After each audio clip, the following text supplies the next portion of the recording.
अपराधी सरगना अमरेश सिंह को पुलिस जिंदा या मुर्दा पकड़ नहीं पा रही है, से माया का अंतरंग साक्षात्कार। अमरेश नमस्कार, मैं विजय कुमार शुक्ला। मुझे पत्रकारिता करते हुए 7 से 8 साल हो गए हैं। कई बड़े बड़े गैंगस्टरों का मैं न्यूज़ चला चुका हूं, बड़े बड़े अपराधियों का। पहली बार आज मैं अपने ही गांव के एक कुख्यात गैंगस्टर अमरेश सिंह का आर्टिकल स्टोरी सुनाने जा रहा हूं। आपको बताते चले कि 1990 का कुख्यात अपराधी था अमरेश सिंह। पुलिस उसको जिंदा या मुर्दा पकड़ने के लिए हजारों का इनाम घोषित किया था। पटना के उमा सिनेमा हॉल के पास उसका एक पोस्टर चिपका था, जिंदा या मुर्दा पकड़ने के लिए, पर पुलिस प्रशासन उसको छू भी नहीं पाती थी। और आपको बताते चले कि बड़े बड़े गैंगस्टर उसके नाम से खौफ खाते थे। उसे बदमाशों से कोई डर नहीं था, पुलिस से ही उसकी दुश्मनी थी। पुलिस उसे छू भी नहीं पाती थी, पर वह धोखे से मारा गया। पर जिस तरह से आपको बताते चले कि 1995-96 में इंडिया टुडे का एक खास मैगजीन माया चलता था, उसी में अमरेश सिंह ने पहली बार इंटरव्यू दिया था। और आपको बताते चले कि इंडिया टुडे का माया ग्रुप काफ़ी प्रतिष्ठित मैगजीन था 1990 का, और उसमें अमरेश सिंह ने एक खास इंटरव्यू दिया था। उसी खास इंटरव्यू को फतेहपुर गांव का एक युवक ने रट लिया है। क्या उस इंटरव्यू में अमरेश सिंह ने अपना जीवनी बताया था, सुने। क्या नाम हुआ आपका? हमारा नाम है संजय सिंह। घर कहाँ हुआ? फतेहपुर। कुछ बताना चाहते हैं किन्हीं के बारे में? हाँ, जो दुनिया अब के नाम अभी गुमनाम है। हाँ जी। जो हमारे गांव के एक आदमी थे, व्यक्ति जो बहुत पहुंचल आदमी थे, जो जिला जवार कैयक जिला में कैयक उनको जैसे नाम था, उनके नाम से खौफ था इस इलाकों में, पुलिस तक के कांपते थे। उनका स्टोरी अभी नागुमान है। अभी उनको स्टोरी हम सुनाना चाहते हैं। कृपया आप लोग शांति से इस स्टोरी को सुने, कैसे वो क्रिमिनल बने, कैसे उनका जीवन जो है से कि आगे हुआ, कैसे जीवन के अंत हुआ, सब पूरा स्टोरी इसमें है। संपूर्ण कथा सुनाते हैं जी। सुनाएं जी। अमरेश के बड़े भाई लन प्रसाद सिंह से माया कहता है कि बीते कुछ वर्षों में ही अमरेश सरकार और प्रशासन के लिए भारी सिरदर्द और आतंक कैसे बन गया। एक कहानी की शुरुआत कहाँ से होती है? एक कहानी की शुरुआत वहाँ से होती है जो बिहार के सबसे बड़ा अपराधी सरगना अमरेश सिंह को पुलिस जिंदा या मुर्दा पकड़ नहीं पा रही है, से माया का अंतरंग साक्षात्कार।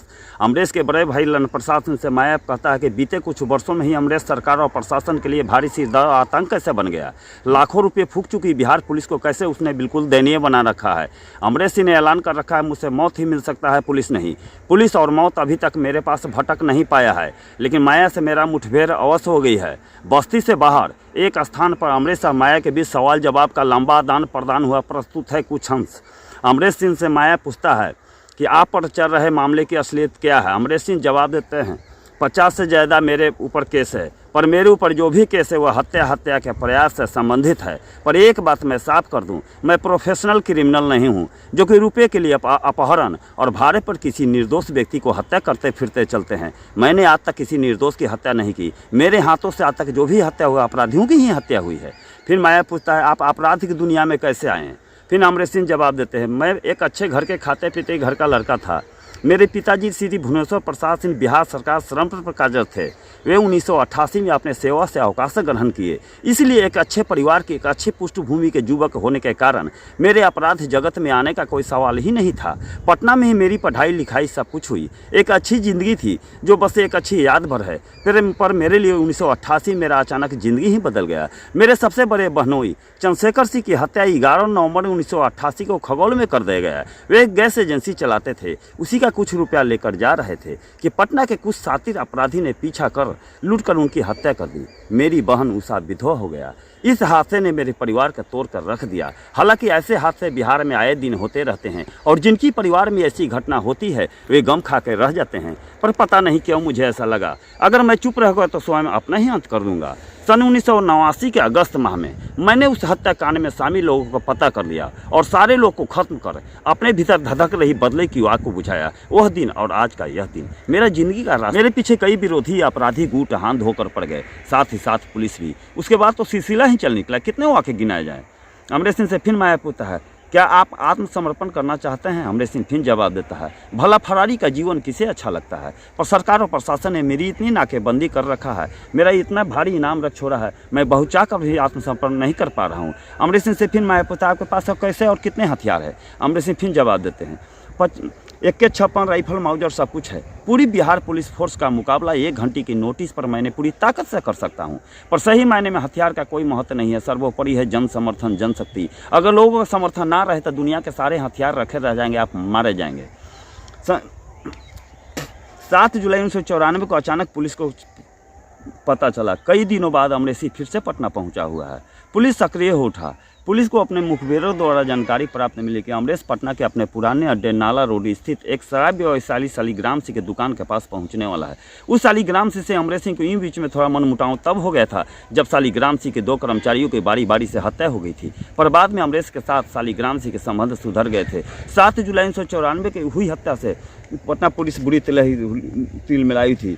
7 जुलाई 1994 को उस शालिग्राम सिंह के दुकान के इर्द गिर्द पुलिस चारों तरफ से नजरें बिछाई हुई थी कि थोड़ी ही देर बाद अमरेश सिंह दल बल सहित सचमुच वहां पहुंच गया। पुलिस वाले तो नजरें बिछाई ही थे। पटना के जंबाज प्रभारी उपेंद्र मिश्र उस दिन अमरेश सिंह से निपटने के लिए मोर्चा थाम रखा था, पर उपेंद्र मिश्र जब तक तैयार होते कि अमरेश सिंह किसी भनक लग गई, अमरेश ने उपेंद्र मिश्र पर धुआंधार गोलियों को बौछार शुरू कर दी। उपेंद्र मिश्र इस हमले में बुरी तरह घायल हुए थे और अमरेश फिर पुलिस नाकेबंदी से बाल बाल बच निकला था। 7 जुलाई 1994 की हुई हत्या से पटना पुलिस पूरी तरह तिल मिलाई हुई थी कि अगले ही दिन यानी 9 जुलाई 1994 को पटना के कंकड़बाग स्थित पुलिसकर्मी के निवास पर फिर एक घटना घट गया। दरअसल 9 जुलाई 1994 को पटना के जंबाज प्रभारी रामवृक्ष रजक के 12 वर्षीय पुत्री रूबी और एक बासु चौधरी का खून एक सशस्त्र जत्थे ने उनके कंकड़बाग स्थित निवास पर ही कर दिया था। हत्यारों का मकसद था थाना प्रभारी रामवृक्ष रजक को मौत के घाट उतारना था। कुछ माह पहले अठमलगोला थाना प्रभारी के रूप में रामवृक्ष रजक ने बाढ़ का आतंक मुकेश सिंह को मौत के घाट उतार डाला था। मुकेश की हत्या के बाद मुकेश का गिरोह रजक पर कुपित था। मुकेश से अमरेश सिंह की अच्छी मित्रता थी, अच्छी संबंध थी, इसलिए मैं उसके से बदला लेना चाह रहा था। यह बात सही है, पर यह भी उतना ही सही है कि इंस्पेक्टर रजक के परिवार में हुई हत्या के मामले में मैं नहीं था, यह काम एक दूसरे ग्रुप ने किया था। जब कांग्रेस विधायक हेमंत शाही की हत्या हुई थी तो शोक के अवसर पर अपराध जगत का बहुचर्चित नाम सम्राट अशोक पटना पहुंचा था।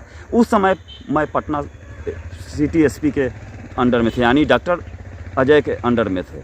उस समय डॉक्टर अजय सिटी एसपी ने मुझसे बोला कि इसी का शोक का अवसर का लाभ उठाकर मैं सम्राट अशोक को मार दूं, पर मैंने ऐसा कहने से इनकार कर दिया कि अफरातफरी की स्थिति में कुछ दूसरे कांग्रेस नेता भी मारे जाएंगे, इसलिए मैं ऐसा काम नहीं करूंगा।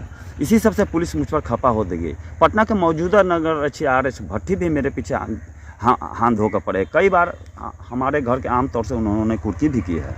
राजधानी पटना में अमरेश सिंह जो है पटना जिला को ही खुद फतेहपुर ग्राम के जैसे निवासी थे। अमरेश सिंह जो कि पूरे पटना में चप्पे चप्पे में उनके नाम से कांपता था पूरे इलाका जो है कि अमरेश सिंह साधारण आदमी नहीं थे। उनके नाम से बोकारो, टाटा, रांची, दूर दूर बड़े बड़े स्टेट से उनका जो है तहसीली आता था। उनके गिरोह बहुत लंबा चौड़ा था, बहुत ताकतवर था, जो कि बिहार के लालू यादव मुख्यमंत्री को उसने ऐलान किया था कि डॉक्टर अजय सिटी एसपी को यहाँ से ट्रांसफ़र करे थे, देरी नहीं लगा, तुमको जिंदे जला देंगे पटना में। तो अमरेश सिंह तो धोखा में पड़ के खगड़िया में थोड़ा फंस गए, नहीं तो अमरेश सिंह था।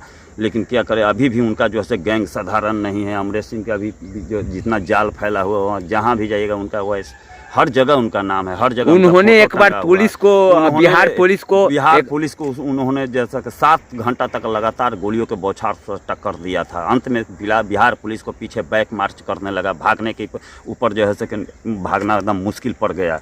उसके बाद जो है कि फिर वो अपना जिला छोड़ करके फिर दूसरे जगह धनबाद में रहे, धनबाद से फिर आए, फिर बिहार में तहलका मचाने लगे, फिर खुद पटना में बहन नाला रोड में पटना के CGM कोर्ट मल्लू गोप को मारे बहन जो। वहाँ से मारने के बाद फिर पटना में गांधी मैदान में तहलका मचा करके फिर नाला रोड मारी थे, तब निकली थे, फिर आए, फिर जाके रांची चल गए, रांची से फिर आए, फिर तहलका मचाए सिटी में मार करके फिर गौरवपुर गाँव में आ करके छुप गए, किसी को मालूम भी नहीं पड़ा। अब अमरेश सिंह